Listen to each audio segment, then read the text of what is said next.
Hi weavers, welcome back to our channel Latika stories. మీకు నా story నచ్చినట్లయితే ప్లీజ్ లైక్ చేయండి, షేర్ చేయండి, సబ్స్క్రైబ్ చేయండి. ఎవరైనా ఫస్ట్ టైం మన ఛానల్ని చూస్తున్నట్లయితే please do like, share and subscribe. చాలామంది స్టోరీస్ చూసి వెళ్ళిపోతున్నారండి. మీకు కనుక స్టోరీ నచ్చినట్లయితే సబ్స్క్రైబ్ చేసి వెళ్ళండి. నా తరపు నుంచి ఇదొకటి చిన్న రిక్వెస్ట్. ఇక ఈరోజు స్టోరీలోకి వెళ్ళిపోదాం. చెప్పు మధు, ఎందుకెంత కంగారు పడుతున్నావు? బావా, నాకు ఈ పెళ్ళి అసలు ఇష్టం లేదు. దయచేసి ఈ పెళ్ళి ఆపు బావా అంతే మధు. ఏం మాట్లాడుతున్నావు మధు? రేపు పెళ్ళి పెట్టుకుని ఇప్పుడు ఇష్టం లేదంటున్నావా? నీకేమైనా పిచ్చా అన్నాడు సిద్ధు. నిజం బావా అంది ఏడుపు మొహం పెట్టుకుని మధు. వెనక నుంచి స్నేహ ఇదంతా గమనిస్తూనే ఉంది. ఇష్టం లేనప్పుడు ముందే చెప్పాలి కదా మధు. ఇప్పుడు చెప్తే ఏం చేయాలి చెప్పు? బంధువులు, స్నేహితులు అందరూ వచ్చేశారు అన్నాడు కోపంగా సిద్ధు. మధు చాలా ప్రాధేయపడుతూ అడిగింది, ప్లీజ్ బావా అంటూ. సిద్ధు, సరే కనీసం కారణమైనా చెప్పు మధు అన్నాడు. కారణం ఇప్పుడు నేను చెప్పలేను బావా, ప్లీజ్ నన్ను ఎయిర్పోర్ట్లో డ్రాప్ చేయండి. పిల్లలాటలా మధు? కారణం లేకుండా నీకు ఈ పెళ్ళి ఇష్టం లేదంటే అందరికీ ఏం సమాధానం చెప్పాలి అన్నాడు చాలా కోపంగా సిద్ధు. అసలే హీరో గారికి కోపం ఎక్కువ. బావా ప్లీజ్, ఇప్పుడు నేను ఏమీ చెప్పలేను. కార్లో వెళ్తూ మాట్లాడుకుందాం అంది మధు. ఎలా అడిగినా చెప్పడం లేదని సిద్ధుకి అర్థమైంది. సరేలే ఉండు, సమయం చూసుకుని వదిలిపెడతాను అన్నాడు. సరే బావా, థ్యాంక్ యూ అని కౌగిలించుకుంటుంది మధు. ఇదంతా చూస్తున్న స్నేహకి సిద్ధు మీద చెడు అభిప్రాయం ఏర్పడుతుంది.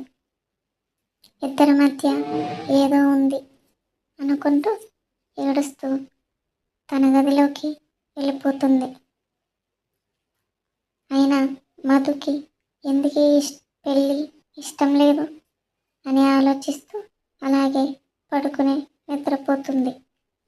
స్నేహ గదిలోకి వచ్చిన స్నేహాన్ని చూసి ఇప్పుడు విషయం తనకి చెప్పాలా వద్దా అని కాసేపు ఆలోచించి చెప్పకపోవడమే మంచిది, చెప్తే కంగారు పడుతుంది. ఈ సమయంలో తనని ఇబ్బంది పెట్టడం ఎందుకు అని చెప్పకుండా ఆ గది నుంచి బయటకు వచ్చేస్తాడు సిద్ధు. ఇంటి పరువు పోకుండా వాళ్ళ అమ్మని, గోపాల్ గారిని పిలిచి విషయం చెప్తాడు. వాళ్ళకి చాలా కోపం వస్తుంది. వాళ్ళకి ఇదంతా చెప్పినట్టు మధుకి మాత్రం తెలియదు. ఇప్పుడు ఏం చేయాలి సిద్ధు అంటారో అందరూ.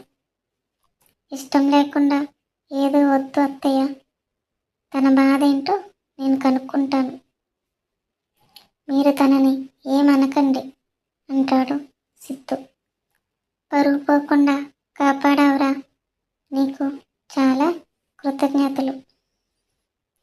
పెళ్లి వాళ్ళకి నేనేదో ఒకటి చెప్తాను, నువ్వు తనని ఎయిర్పోర్ట్లో వదిలిపెట్టిరా, అప్పుడైనా ఏమైనా చెప్తుందేమో అని అన్నారు గోపాల్ గారు. ఇక్కడ స్నేహకి మెలకు వచ్చింది. లేచి చూస్తే దాదాపు బంధువులు ఎవరూ లేరు. ఏదో జరిగిందని ఆమెకు అర్థమయ్యి వెంటనే వాళ్ళ అత్తయ్యను అడిగింది. ఆమె జరిగింది మొత్తం చెప్పింది. కానీ స్నేహ తను చూసింది నిజమనుకుని భ్రమలో ఉంది పాపం. ఆ విషయం ఎవరికీ చెప్పలేక తనలో తానే సఫర్ అవుతుంది. నిజానికి అక్కడ వాళ్ళ మధ్య ఏమీ లేదు, కానీ తన మనసు తనని ప్రశాంతంగా ఉండడం అవడం లేదు. ఉన్నట్టుండి పెళ్ళెందుకు ఆగిపోయింది అని బంధువులు వచ్చిన వాళ్ళంతా ఏదేదో మాట్లాడుకుంటున్నారు. సిద్ధు, మధు ఇద్దరు కార్లో వెళ్తున్నారు. సిద్ధుకి ఇప్పటికీ ఏమీ అర్థం కావడం లేదు, మధు ఎందుకు ఇలా చేసిందని. బావా, ఆకలేస్తుంది అంది కడుపు పట్టుకొని. సరే, మధ్యలో ఏదైనా హోటల్ వస్తే ఆపుతానులే అన్నాడు సిద్ధు. థ్యాంక్ యూ బావా అంది. ఇవన్నీ కాదు మధు, సీరియస్గా అడుగుతున్నాను. అసలు ఎందుకు ఇలా చేసావు చెప్పు అన్నాడు సిద్ధు. బావా, మళ్ళీ అదే ప్రశ్న? సమయం వచ్చినప్పుడు అన్నీ తెలుస్తాయి. నేను చెప్పడానికి ఏమీ లేదు బావా. అదిగో అక్కడ ఏదో హోటల్ కనిపిస్తుంది చూడు అని టాపిక్ని డైవర్ట్ చేసింది. కార్ పార్కింగ్ చేసి లోపలికి వెళ్ళారు. సమయం రాత్రి 9. తినడానికి కూర్చున్న సిద్ధు మధు గురించి ఆలోచిస్తున్నాడు. మధు మాత్రం చాలా ఆకలిగా తింటుంది. సిద్ధును చూస్తూ, బావా నువ్వు కూడా తిను అంది. సిద్ధు, వద్దు మధు, నాకు ఆకలిగా లేదు అని అన్నాడు. అవును బావా, స్నేహ ఇప్పుడు గర్భవతి కదా, తనతో ఉండవలసిన సమయంలో నిన్ను చాలా ఇబ్బంది పెడుతున్నాను కదా అని అంది. మధు, ఇప్పుడు ఇవన్నీ ఆలోచించుకో, స్నేహ అలా ఏమీ అనుకోదు అన్నాడు. ఓకే, నువ్వు తింటూ ఉండు, నేను స్నేహకి కాల్ చేసి వస్తాను అన్నాడు సిద్ధు. ఎన్నిసార్లు ఫోన్ చేసినా స్నేహ కాల్ ఎత్తలేదు. వాళ్ళ అమ్మగారికి కాల్ చేశాడు. తను నిద్రపోతుందిరా అని చెప్పింది. మధు ఏమైనా చెప్పిందా సిద్ధు? లేదమ్మా, నేను చూసుకుంటాను, మీరు తిన్నారా, స్నేహ ఏమైనా తిందా అని అడిగాడు. కొంచెం తిందిరా.